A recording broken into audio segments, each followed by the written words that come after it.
Rudy's life is organized around music. He can't help but be overwhelmed by the rhythm of life that encompasses him. This flowing music keeps his mind occupied day and night. And frankly, there is no time when his consciousness isn't filled with rhythmic knockings. Living with this trait is a difficult thing, especially when your girlfriend wants to discuss something extremely important. While having lunch together, Haley, his girlfriend, addresses a number of issues about their relationship and about their future. But Rudy keeps getting distracted by the sounds in the environment. It all gets to a point where Haley simply quits, trying to get his full attention. She breaks up with him and leaves the cafe. Unfortunately, there is nothing Rudy can do about it. It is the way his perception works, and he has no control over it. Following him along throughout the rest of his day, we see that he is a street musician, working in subway stations. His performances are quite original and unique. Rudy's witty and funny songs are sung by a puppet character named Diego. Work hasn't been very prosperous lately. To Rudy's misfortune, even his puppet thinks he's doomed. After being woken up by his Brazilian mother the next morning, he goes to university and watches his now ex-girlfriend during class. He wants her back, but isn't ready to take care of the issues that bother her. Haley never liked his attention problems or his uncertain career. His mother never liked her. She has always wanted her son to marry someone Brazilian. To help him in this latter endeavor that day, she introduces Luana to Rudy. Rudy has no intention to meet new people, let alone start a new relationship with them. He must not be rude, however, so out of politeness, he is forced to sit with her.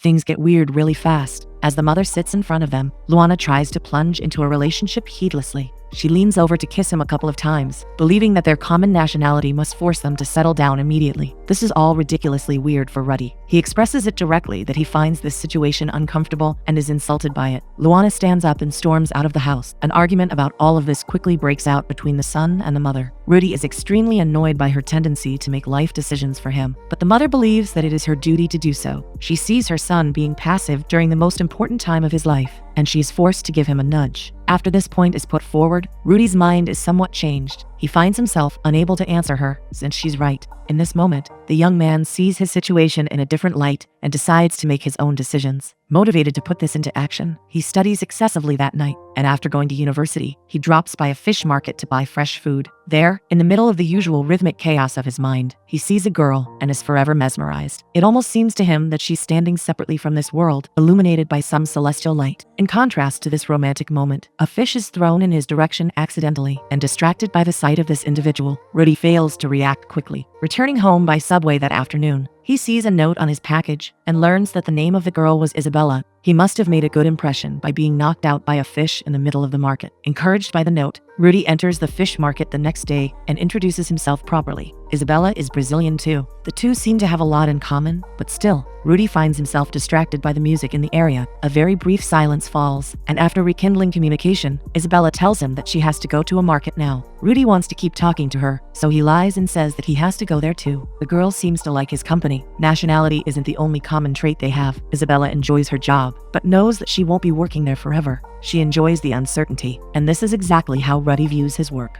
He loves his underground puppet show and studies only to please his mom. The only difference that is shown between them in this scene is that Rudy feels he needs something more out of life, while Isabella is perfectly fine with the colorful, musical world around her. Rudy used to be like that once, but thanks to his environment full of pressures, he seems to have conformed to the idea that a young man must look forward to and work for the perfect future. Perhaps a friend like Isabella is exactly what he needs. Smiling unconsciously, he enters his mother's hair salon in the next scene and finds himself unable to cope with the attention-drawing noises. He is forced to hide in a closet where no sound can be heard. He doesn't share this struggle with anyone. The only thing that knows about this is his puppet Diego, who's familiar with Rudy's rhyming situation only because he exists inside his head. That day, everybody he talks to, including Diego, notices a change in his expression. For the first time in a long time, Rudy looks happy. The next afternoon, he breaks his silence about his unique perception. After clashing with himself to somehow keep his attention on Isabella, he realizes that the girl notices him acting unusually. He keeps zoning out and looking away in directions from which a variety of noises are coming. Isabella decides to address this, and Rudy admits that, as long as he can remember, he perceives the world as one continuing rhythmic experience. It isn't something he chooses to do. His mind is predisposed to represent the world rhythmically. He used to do it carefully when he was a child.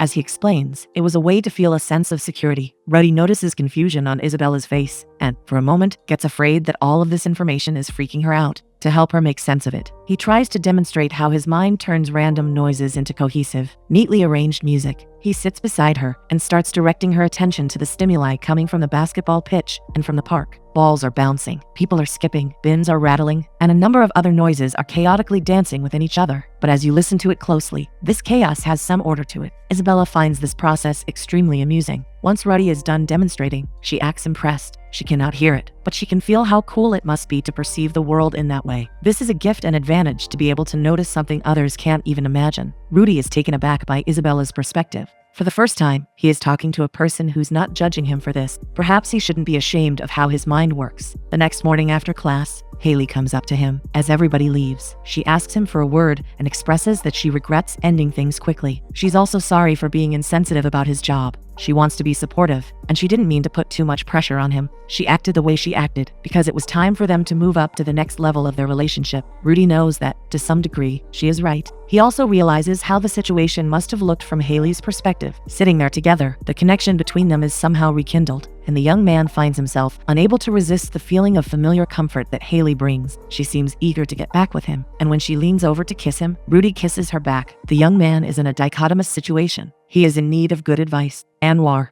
his friend who owns a van market, urges him to rekindle his relationship with Haley and keep in touch with Isabella, but Diego advises him to stay away from both of them for a while. What Rudy wants is this. He wants to spend a little time with Haley and remain friends with Isabella. He seems to believe what he's saying, but what he experiences on a deeper level is yet unknown. The next afternoon, he goes over to the fish market and runs into the girl he's so eager to be friends with. After a surface-level conversation, he endeavors to get back home when he receives a text from Hallie. He has to make a choice now, and he chooses to spend the night with Isabella. That evening, he negotiates with Anwar and borrows his van for the night. Isabella is mildly surprised after seeing him pick her up with this enormous vehicle. He endeavors to go anywhere, as long as they leave this sketchy part of Newark as soon as possible. Isabella isn't worried at all. However, she sees him struggling to get the engine started, so she demands that they switch. The girl seems to know her way around the wheel better than Rudy. As she discusses the possible destination for tonight's date, her innate passion is warmly pouring from her eyes. The world around Rudy tends to create energetic, rattling, and rhythmic music, but this time, the tune he hears is soothing, dreamy, and mesmerizing. A gunshot slices through this beautiful music like a hot knife in a piece of butter. As it seems, Rudy was correctly eager to leave this part of Newark. A bullet goes through his right shoulder, and instead of going to the beach, they rush towards a hospital. After losing a significant amount of blood, he loses consciousness, and the visions of the past start floating up in his mind. We see young Rudy hiding in a closet anxiously, while his parents fight in the kitchen.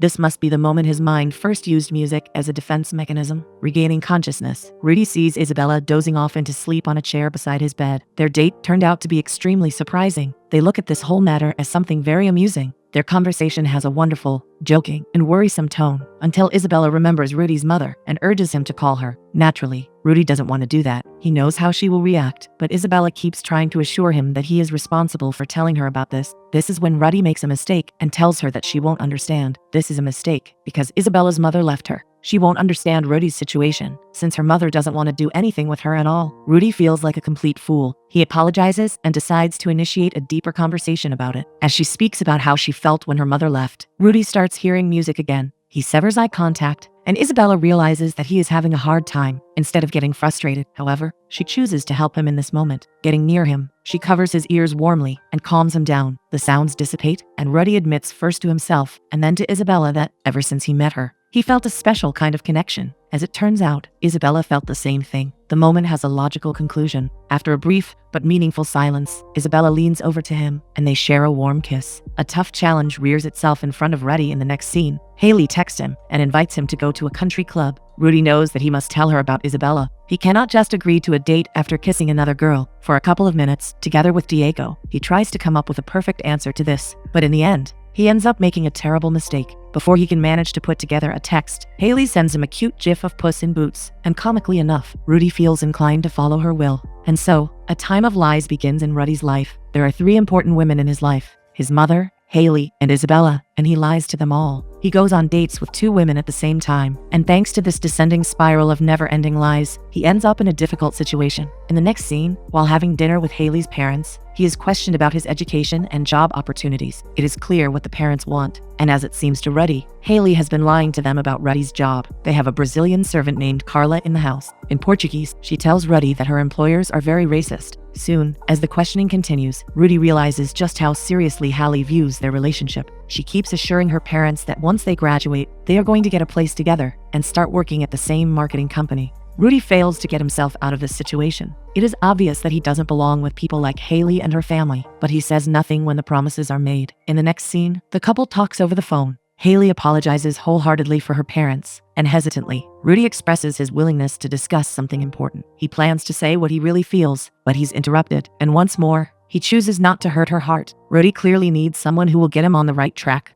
The most unusual character in the story, Diego, is the one who takes on this role. He assures the young man that by not telling Haley about his honest feelings, he's hurting her more in the long run. He must make the right decision now and end things with her. This latter job isn't that easy to do. However, during their next date, before Rudy manages to start his speech, Haley keeps interrupting him. She paints a wonderful picture of their mutually desirable future and expresses immeasurable warmth towards Rudy. It all goes to a point where, to hone his courage, Rudy is forced to take a bathroom break, crossing the restaurant. However, he sees a familiar face. Isabella is sitting alone at a table waiting for a takeout. She calls him over and gets interested in what he's doing there. Rudy quickly becomes anxious. Haley can't see them, but there is a limit to how much time he can spend with Isabella. Coming up with a line never included this much pressure. Rudy says that he's waiting for a takeout for his mom too. Restless. His small talk is filled with anxiety that cannot be unnoticed. He has something very important to say to her as well, but in this moment, he prefers to leave this table as well. Excusing himself, he stealthily circles around the restaurant and returns to Haley. The only person who notices his behavior is a musician. Judgmentally, he gazes over at him from time to time as the young man keeps postponing his job in a weird rhythmical language. The two engage in a brief back and forth, but Haley understands nothing. She keeps discussing different apartment options as Rudy becomes increasingly anxious. Now he has to return to Isabella, or she will think that something happened to him in the bathroom. Going back to the girl he truly likes, Rudy acts even more hyperactively. He tries too hard to play it off, as if nothing is going on. It almost feels like nothing can make this situation worse. But surprisingly enough, it happens. Going over to Haley again, he hears a familiar voice coming from behind and sees his mother standing in the entrance. She screams Rudy's name, and all three, Haley, Rudy, and Isabella, gather around her in seconds. This time, a good enough lie cannot be put together. The entire situation is revealed abruptly, and Rudy is forced to be honest with everyone. This is the worst time to speak in full honesty. However, Isabella finds it all too much. She's the one to leave first, and very soon, the other women follow her lead. Rudy spends the rest of the night with Anwar. This friend of his is the first person to advise dating two girls at the same time. But still, it cannot be his fault. Anwar is 40 and free from responsibility. He spends time at parties. If you are a clever man, you will not take his advice into consideration, and he knows this perfectly well. He doesn't take himself or others seriously. To soothe Rudy's pain, he offers him some drinks, and, after taking a shot, leaves him alone. The drink has an unusual effect on Rudy. Quickly after being left alone, illusory effects begin to take place, and he becomes paranoid. Intrusions from the immediate past start coming to his mind, and craving a sense of security, he backs up to a closet. This is his last resort, a place where nobody can hurt him. The last thing he will remember from this night is the vision of Isabella covering his ears to make him feel safe. He wakes up in his room the next morning. Coming downstairs, he awaits a lecture from his mom or an angry conversation, but neither of these takes place. His mother takes an extremely helpful stance. She urges him to stop beating himself up. And when Rudy expresses that he doesn't feel like a normal human being, she assures him that no one is truly normal. It is okay to be different, and to do what everybody else wants you to do is an evil business. She asks Rudy what he wants, and for the first time in this story, he really thinks about himself. Rudy wants to play his puppet show, be close with his mother, and get Isabella back. What he must do right now is finish his breakfast and try his best to make it up to her. When Isabella enters the fish market that morning, she is encountered by Rudy, who is playing the piano. As it turns out, the young man came up with a plan to ask for forgiveness in an original manner. He plays a harmonic, beautiful tune and tells her that when he's in her presence, this is the kind of music he hears. Isabella stops him from going further into his performance. If Rudy wants to say something, Isabella prefers that he say it like an adult. And so, she hears him say a heartfelt apology, asking to be heard back. Rudy's speech is heartwarming and seemingly efficacious, but after a brief silence that follows his words, Isabella turns him down. The young man is taken aback by this. He doesn't understand why on earth he would not be given a second chance.